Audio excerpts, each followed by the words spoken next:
آج میں آپ کو ایک اہم حدیث کے بارے میں بتانا چاہتا ہوں جو ہماری روزمرہ زندگی میں بہت معنی رکھتی ہے۔ ہمارے پیارے نبی نے فرمایا کہ سچا مسلمان وہ ہے جس کی زبان اور ہاتھ سے دوسرے مسلمان محفوظ رہیں۔ یہ کتنی خوبصورت تعلیم ہے۔ سوچیں، اگر ہم سب اپنے الفاظ اور عمل پر دھیان دیں تو کتنی خوشگوار بات ہوگی۔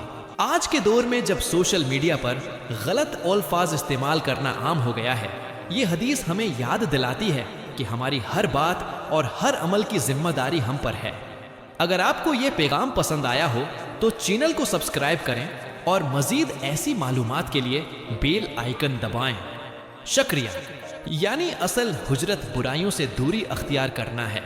ساتھ ہی آپ نے فرمایا کہ مہاجر وہ ہے جو ان کاموں کو چھوڑ دے جن سے اللہ نے منع فرمایا۔ دوستو، آئیے آج سے عہد کریں کہ ہم اپنی زبان اور اعمال کو پاکیزہ رکھیں گے۔